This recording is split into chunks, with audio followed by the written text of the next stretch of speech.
Hello everyone. At the last lecture in the electrostatic chapter, we seen a combination of capacitor.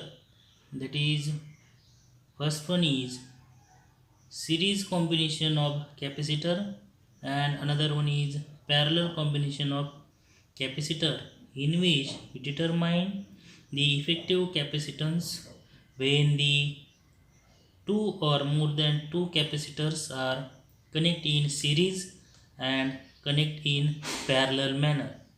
The next point is in the chapter the capacitance of parallel plate capacitor without a dielectric. Without a dielectric capacitance of parallel plate capacitor without a dielectric. We know that the concept of parallel plate is in which the two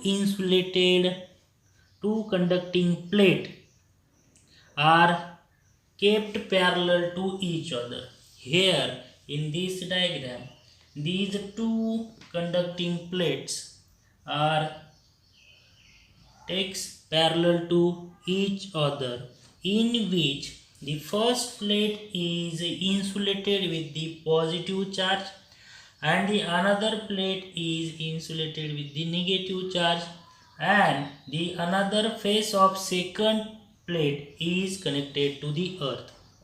In this manner, these two connecting plates, when the first plate is insulating with the positive charge, due to this positive charge the negative charge is induced in the inner face of another conducting parallel plate, and these negative induced charge, due to this charge positive charge are also induced the outer face of the second plate, but these all charge or these plate are connected to earth. Therefore this positive induced charge on the outer face of the second plate is free and it's moved to the earth. Then in this figure, these two conducting parallel plates are separated by the distance d, in which the electric field is moved from positive plate to the negative plates. These plates are separated by the insulating medium like as a paper, air or mica or glass, etc. It is the insulating material, and these two plates are filled with these insulating medium. In this way, in the outer region, electric field due to the two charge plate cancel out. Outer edge of these two charge plate is cancel out. Then the net electric field is zero. We know that the application of Gauss theorem, in which we find out the electric field due to the large infinite plane sheet, in which we find out the equation of electric field E is equal to sigma upon 2 epsilon. It is the electric field along the infinitely long plane sheet. Similarly, in which the both sides the charge or electric field due to these two charge plate are cancelled to each other. That means electric field is equal to sigma upon 2 epsilon naught. This equation is gives from the Gauss theorem, application number 2, minus sigma upon 2 epsilon naught is equal to 0. Therefore here write electric field is equal to 0, E bar is equal to 0 from the outer edge, outer side of these parallel plate. But the inner region between these two plates, electric field due to charge plate add up. This electric field, these also add up in the inner region of these plates. Therefore we can write E is equal to sigma upon 2 epsilon naught plus sigma upon 2 epsilon naught is equal to sigma upon epsilon naught, that is sigma upon 2 epsilon naught plus sigma upon 2 epsilon naught 2 times sigma upon 2 epsilon naught. 2 gets cancelled. We get the sigma upon 2 epsilon naught. It is the electric field. But we know that the sigma is the surface charge density. This sigma surface charge density is also seen in the second application of the Gauss theorem. Then the sigma is equal to, we know that charge per unit area. Sigma is equal to Q upon A, the value of sigma, that is surface charge density, charge per unit area, Q upon A are put in this equation. Therefore we can write the E is equal to Q upon A epsilon naught. The value of sigma is put Q upon A in this equation. Therefore we can write the value of electric field E is equal to Q upon A epsilon naught. This value of sigma is put in this equation. We get this equation E is equal to Q upon A epsilon naught. This is the equation number first.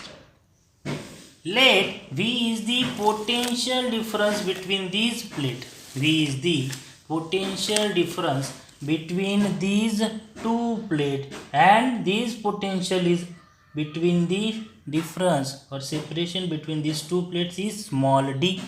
Therefore, electric field is right, E is equal to V upon d. Potential in these two plates, that is between these distance d, V upon d. From this equation we can write the value of V is equal to ED. V is equal to E into D. This is equation number 2.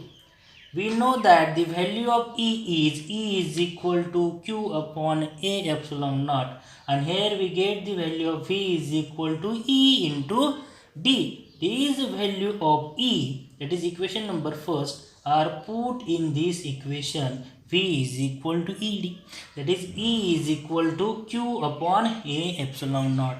This value of E are put in this equation. Then we get the equation is V is equal to Q upon A epsilon naught, that is the value of E, and these into D. There D is as it is in this equation. This equation are also right in this manner. When we put the value of E in this equation, E is equal to Q upon A epsilon naught. Then V is equal to Q upon A epsilon naught D. This is the potential difference between these two plates, but we know that the capacitance of capacitor C is equal to Q upon V. C is equal to Q upon V. That is the capacitance of capacitor. This equation also learn in the concept of capacitor or capacity of the capacitor. C is equal to Q upon V. The value of V, that is Q upon A epsilon naught D, are put in this equation. Q upon V. The value of V is, that is equal to Q is as it is divided by the value of V is Q upon A epsilon naught D. Q upon A epsilon naught D, or Q into D upon epsilon naught A. This is the value of V. Then this A epsilon naught at the denominator, then it goes to numerator, and this Q gets cancelled. Therefore we can write the equation A epsilon naught divided by D. Denominator la only D is remaining, therefore A epsilon naught D. Therefore the C is equal to A epsilon naught D. This is the capacitance of parallel plate capacitor without a dielectric. This is the very important parts, is also asked to the examination. C is equal to A upon epsilon naught D. This is the capacitance of parallel plate capacitor without a dielectric. Thank you.